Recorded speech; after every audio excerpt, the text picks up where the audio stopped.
हनुमान ये मुद्री सीता को देना और हमारे बल विरह की चर्चा करके तुम वापस लौट आना। तो सीता माता के पास कौन रहेगी? ये मुद्री रहेगी और ये संकट को दूर करेगी, ये धैर्य बंधाएगी, सीता के लिए सहारा बन जाएगी। हनुमान जी ने कहा आपकी आज्ञा शिरोधारी है। प्रभु मुद्रिका मेल मुख माही और जलदि लांग गए अचरज नाई। दुर्गम काज जगत के जेते सुगम अनुग्रह तुम रे तेते। आज हनुमान जी ने उसी मुद्री को मुख में रख लिया और एक छलांग लगाई, समुद्र के उस पार पहुंच गए। सोचो जरा, विचार करो, समुद्र के उस पार ये मुद्री ले गई। क्यों भाई ले गई कि नहीं? कौन ले गई है? मुद्री। मुद्री ने समुद्र पार करा दिया। मुद्री की एक और विशेषता थी, याद रखना, उसमें मणि तो थी लेकिन उस मणि में राम जी का नाम लिखा हुआ था। क्या लिखा था? राम का नाम। एक बात बताओ, बोलो, राम का नाम कल्प वृक्ष है कि नहीं? राम नाम को कल्पितरु कर कल्याण निवास। राम का नाम कल्प वृक्ष है।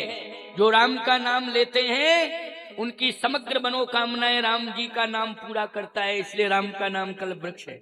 उस मुद्री में राम का नाम है, इसलिए प्रभु मुद्रिका मेल मुख माही जलदि लांग गए अचरज नहीं। अब हनुमान जी ने कहा ये मुद्री माता सीता को देनी है, लेकिन समस्या कहां आई जरा सुनना, बहुत बढ़िया बात है ये।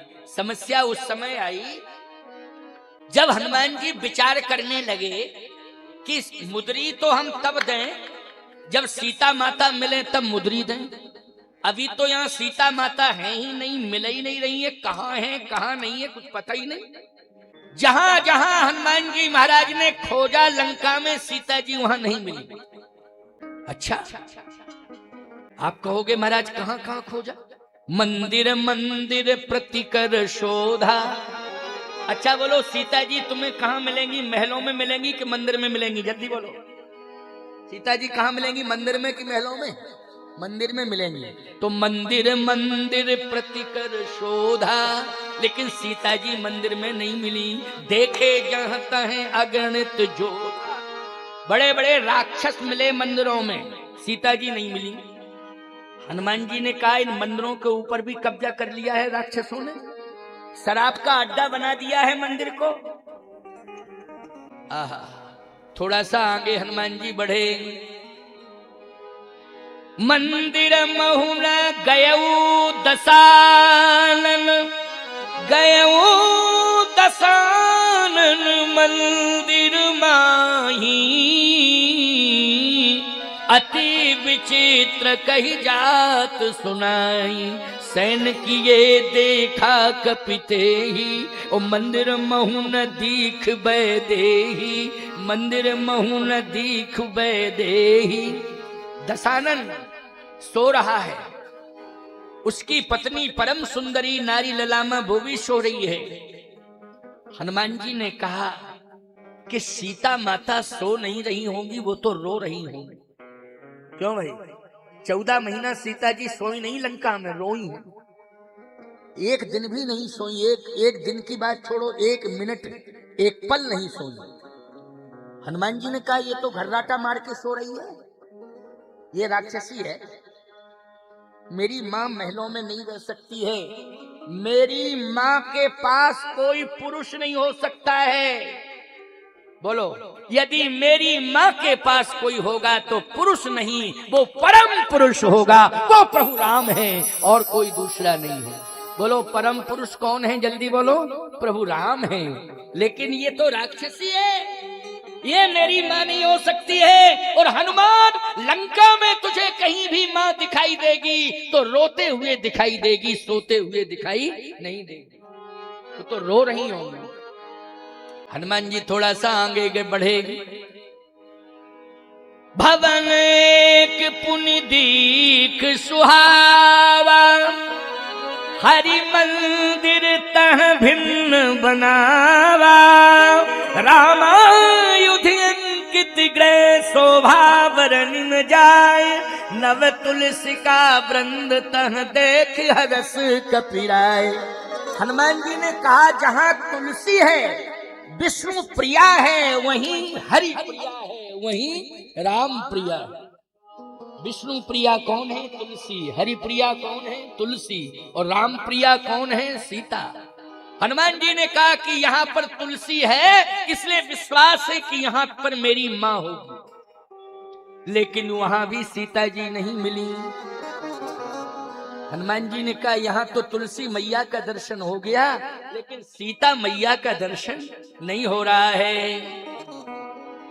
कारण क्या है? प्रभु मैं बहुत खोज रहा हूं, लेकिन तुलसी मैया तो मुझे मिल गई हैं, लेकिन सीता मैया नहीं मिली। जैसे हनुमान जी महाराज इस प्रकार से बोल ही रहे थे, तो विभीषण जी के कान में आवाज पहुंची कि कोई सीता मैया तुलसी मैया सीता मैया तुलसी मैया की चर्चा कर रहा है। और लंका में कोई सीता को मैया कहे और तुलसी को मैया कहे, निश्चित रूप से वो राक्षस नहीं देवता है। क्यों भैया बोलो? लंका में तुलसी को मैया कहे, सीता को मैया कहे, वो बोलो देवता ही होगा कि नहीं होगा? कौन होगा? देवता ही होगा। याद रखना। बोलिए हनुमान जी महाराज की जय। साधु संत के तुम रखवारे, असुर निकंदन राम दुलारे। विभीषण ने कहा कि कोई भक्त ही होगा। जैसे विभीषण जी निकल के आए, अरे बोले ये भक्त नहीं, ये तो भगवान मिल गए हमें, ये तो भेष बदल करके आ गए हैं भगवान। तो विभीषण जी ने करी प्रणाम पूछी कुशलाई। पहले तो प्रणाम किया और कुशलता पूछी। पूछने के बाद कहा कि हम पहचान गए कि आप भगवान हैं, छिपे हुए हो लेकिन हो भगवान। कि तुम राम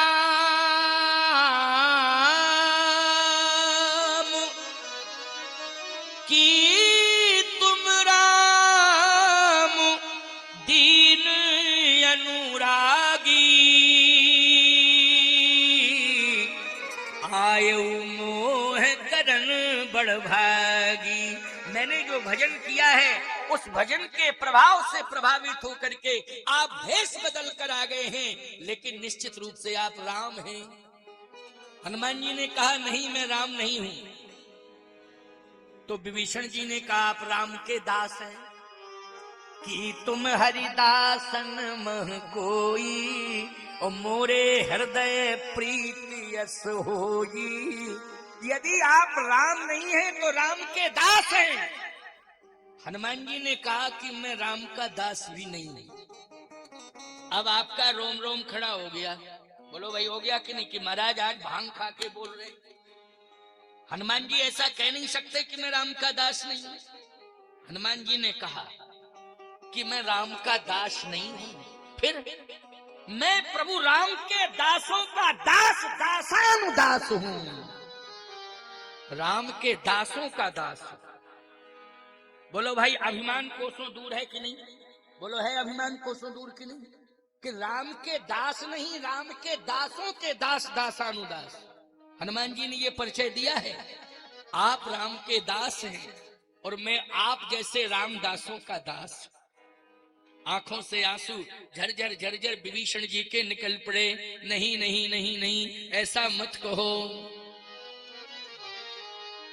हनुमान जी ने पूरा परिचय दिया, पूरी बात सुनाई कि मैं प्रभु के चरणों की सेवा में रहता हूं। विभीषण जी ने कहा कि सही बात तो यह है कि आपको प्रभु ने भेजा है मेरे पास। हाँ, बस मैं समझ गया कि प्रभु राम ने मेरे ऊपर कृपा कर दी। जो रघुवीर अनुग्रह कीना, जो रघुवीर अनुग्रह कीना, तो तुम मोही तरस हठ दीना। तो तुम मोही तरस हठ दीना। तो तुम मोही तरस हठ दीना। तुम मोही तरस हट दीना। अब मोहि भरोस हनुमंता। अब मोहि भरोस हनुमंता। अब मोहि भरोस हनुमंता। अब मोहि भरोस हनुमंता। बिन हरि कृपा मिले नहीं शंका। बिन हरि कृपा मिले नहीं संता। बिन हरि कृपा मिले नहीं शंका। बिन हरि कृपा मिले नहीं संता। अब मोहि भरोस हनुमंता। अब मोहि भरोस हनुमंता। बिन हरि कृपा मिले नहीं शंका। बिन हरि कृपा मिले नहीं संता। अब मोहि भरोस हनुमंता। अब मोहि भरोस हनुमंता। अब विश्वास हो गया मुझे कि भगवान की कृपा हो गई।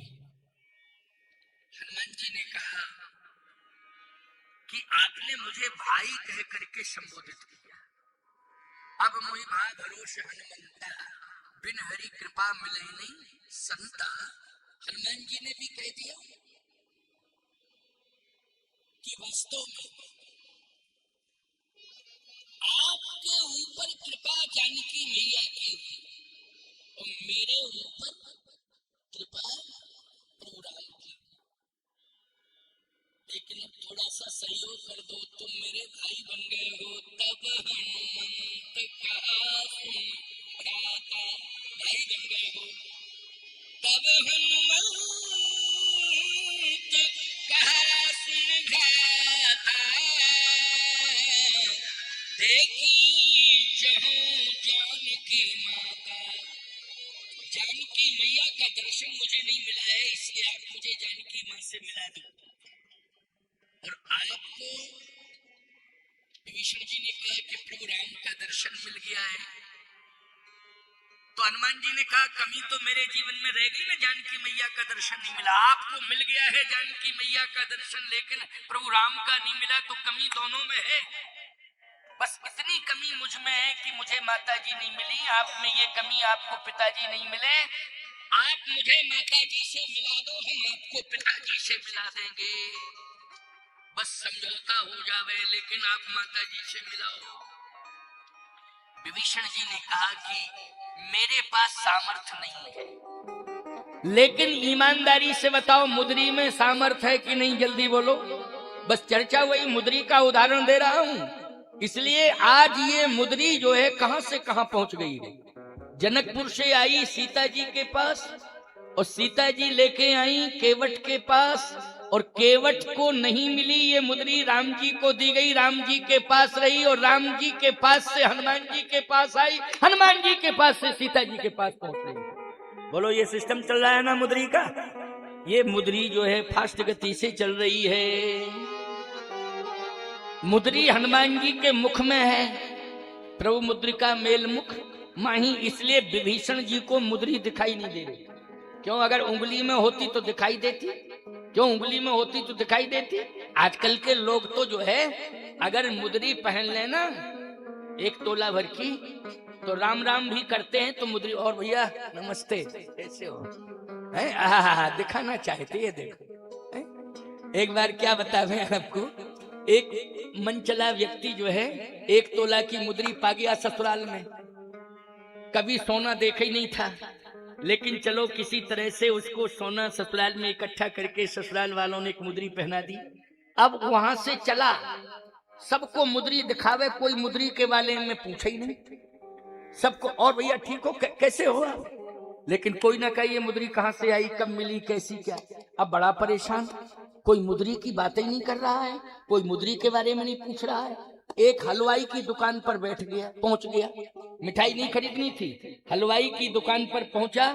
हलवाई की पत्नी मोटी ताजी मिठाई तौल रही थी, लेकिन जानते हो उसने मिठाई उठाई को नहीं लेना था, मुद्री दिखानी थी। तो कहता है रसगुल्ला क्या भाव है? उसने कहा 200 रुपया किलो। अच्छा अच्छा, ये रबड़ी क्या भाव है? उसने कहा 250 रुपया किलो। अच्छा अच्छा अच्छा, ये लड्डू क्या भाव है? वो समझ गई कि इसको खरीदना खरीदना कुछ नहीं है, ये मुद्री दिखाता फिर रहा है अपनी ऐसे। तो उसने कहा तुम्हें लेना क्या है? अरे कहा लड्डू क्या भाव है?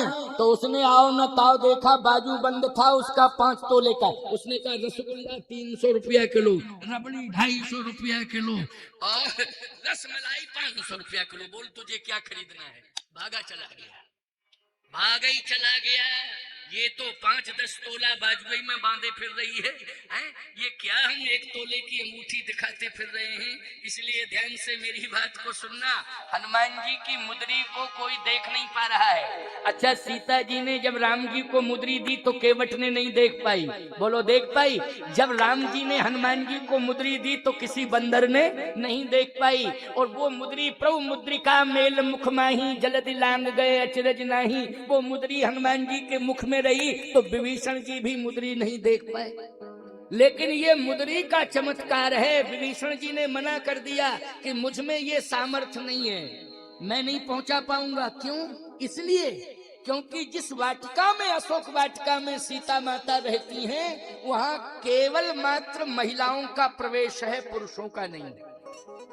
इसलिए मैं तो जा ही नहीं सकता हूं और आप भी नहीं जा सकते हो, क्योंकि हनुमान जी विप्र वेश में गए थे। किस वेश में गए थे? विप्र वेश में। आप भी नहीं जा पाओगे, आप कोशिश करोगे लेकिन जा नहीं पाओगे, क्योंकि वहां बोर्ड लगा हुआ है, नियम का उल्लंघन मत करना, नहीं रावण कठोर से कठोर सजा देता है। हनुमान जी बोले एक बात बताओ, पुरुष का प्रवेश वर्जित है लेकिन बंदर का?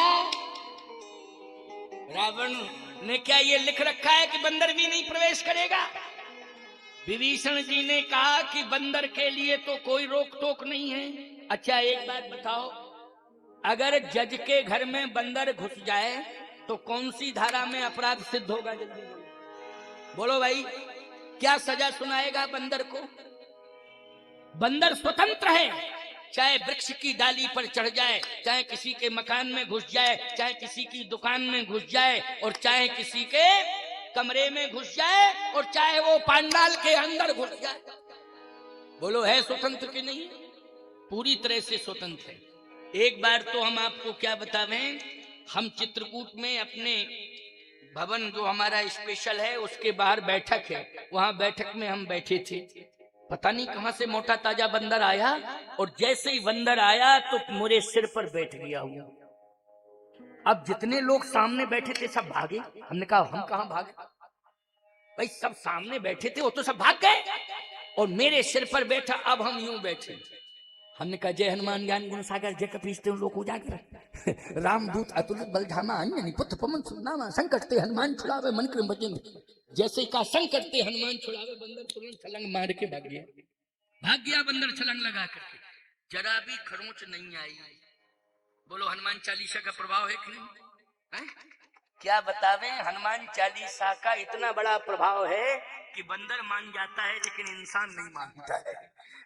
इंसान रोज हनुमान चालीसा पढ़ता है लेकिन मानता नहीं है, बस पढ़ लेता है केवल, लेकिन मानता नहीं है। अरे हनुमान चालीसा को पढ़ो लेकिन हनुमान चालीसा के अनुसार चलो।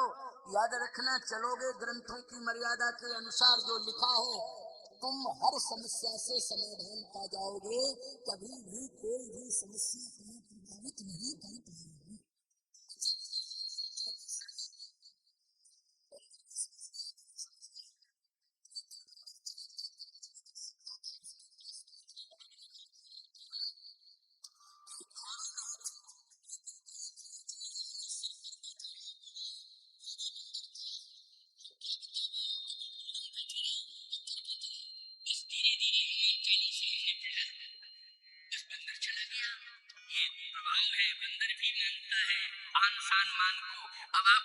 हनुमान जी ही थे, कुछ भी कह लो, लेकिन देखने में कौन लग रहा था, जल्दी बोलो? बंदर। और एक ही बंदर नहीं, वहां तो बहुत बंदर है। तो विभीषण जी ने कहा कि बंदर के लिए कोई रोक टोक नहीं, लेकिन मैं आपको एक बात बताऊं, हनुमान जी बंदर बन करके प्रवेश किए और हनुमान जी ने चला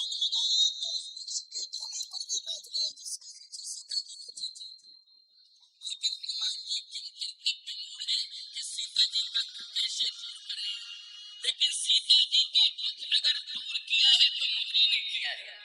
कैसे? कपि कर हृदय विचार, दीन मुद्रिका डार तब। बोलो भाई, हनुमान जी ने विचार किया तो विचार में यही आया कि ये मुद्री ही मां सीता के दुख को दूर कर सकती है, ये मुद्री ही संकट को दूर कर सकती है। इसलिए हनुमान जी ने क्या डाला? बोलो भाई, मुद्रिका डाली है।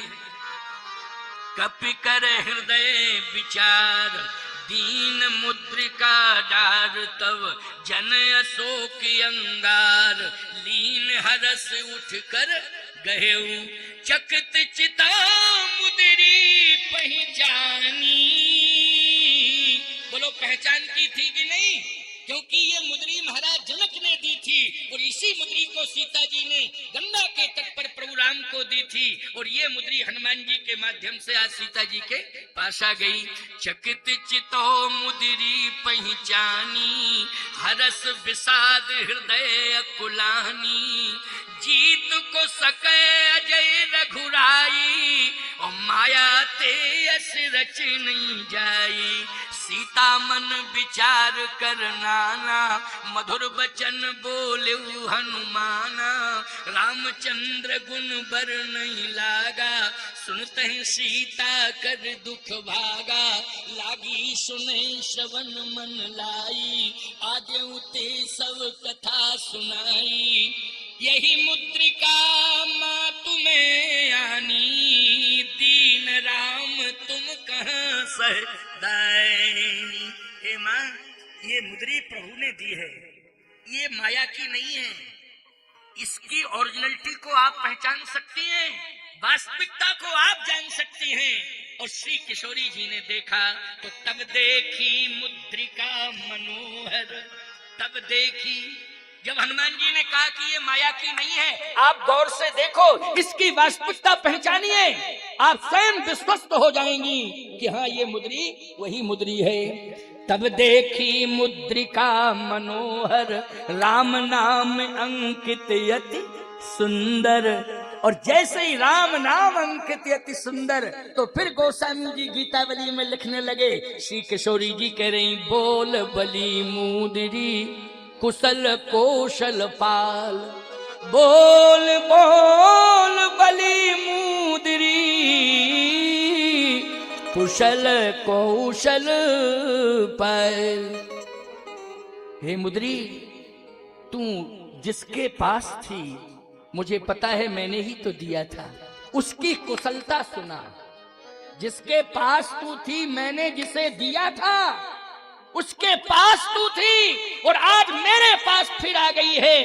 तू बोल, कुशलता कैसी है, कुशल है कि नहीं? उनकी कुशलता का पूरा समाचार मुझे सुना। बोल बोल, इसका मतलब है मुद्री बोली है और प्रभु श्री राम के बारे में पूरा वृतांत सुनाया है उस मुद्री ने।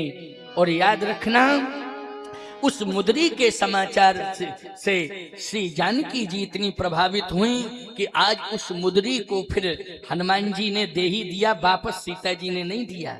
अच्छा, एक बात बतावें, मुद्री दे दी हनुमान जी ने श्री जानकी जी को, लेकिन जानकी जी के पास से जब हनुमान जी गए कि मैया ये तो बता, प्रभु के पास आया हूँ तो मुद्री लेकर के आया हूँ, तुझे दे दी, लेकिन तेरे पास से जाऊं प्रभु के पास तो क्या दूंगा? अब तेरे पास कुछ देने के लिए हो तो दे दे मैया, नहीं तो क्या प्रमाण होगा कि मैं आया था? सीता जी ने कहा कि मैं भी दे रही हूं, तो चूड़ामणि उतार तब दयऊ, चूड़ामणि उतार तब दयऊ, हरस समेत पवन सुत लेऊ। जैसे चूड़ामणि, ये चूड़ामणि कहाँ पहनी जाती है? ये जूड़ा होता है ना, उसमें चक्र की तरह चूड़ामणि होती है। राजस्थान में अभी भी वहाँ की महिलाएं जूड़े में बांधे रहती हैं, चूड़ा चक्र जैसा होता है, उसको चूड़ामणि कहते हैं। तो सीता जी ने सिर का आभूषण दिया है। किसका दिया है? सिर का। चूड़ामणि सिर का है। अच्छा, राम जी ने किसका दिया है? कर का। कर मानी उंगली, और उंगली में मुद्री धारण की जाती है कि नहीं? अच्छा, चूड़ामणि कहाँ धारण किया जाता है? जूड़े में, सिर में। तो सीता जी ने चूड़ामणि क्यों दी? ये सिर का आभूषण है। तो इतना सुंदर भाव है, दिव्य भाव है। महात्मा कह रहे थे, संतों ने कहा है, कर का भूषण राम दे, कर का भूषण राम दे, मानो बरद हस्त दे दीन। इस मुद्री को सीता के पास पहुंचा करके भगवान राम ने मानो आशीर्वाद पहुंचाया है। आशीर्वाद किससे दिया जाता है? हाथ से। तो कर का भूषण राम दे, मानो बरद हस्त दे दीन। तो सिर का भूषण सिए दे, मनहु चरण गहिली।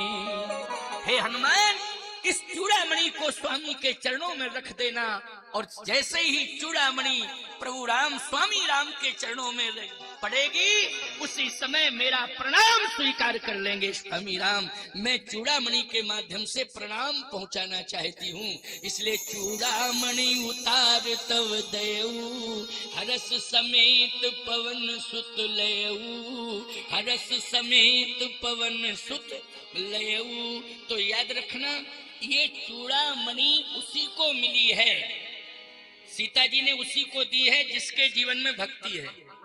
और बोलो, हनुमान जी के पास अनपायनी भक्ति है कि नहीं? नाथ भगत यति सुखदायिनी, देव कृपा कर अनपायनी। तो अनपायनी भक्ति हनुमान के पास है, इसलिए आज हनुमान जी को चूड़ामणि मिल गई सीता जी। अच्छा, केवट के पास भक्ति है, इसलिए आज भगवान ने केवट को मुद्रिका दी, लेकिन मुद्रिका केवट ने ली नहीं, प्रभु राम के हाथ में ही रही, क्योंकि उसके पास भी भक्ति है। और वो भक्ति जानते हो कौन है?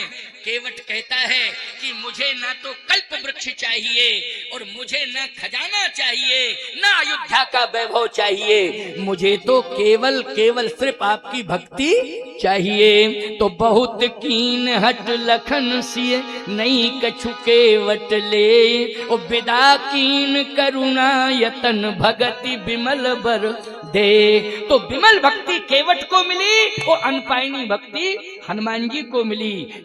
चूड़ामणि के माध्यम से अनपायनी भक्ति हनुमान जी को मिल गई, और मुद्री के माध्यम से, मुद्रिका के माध्यम से विमल भक्ति केवट को मिल गई। बोलिए भक्त वत्सल भगवान की जय।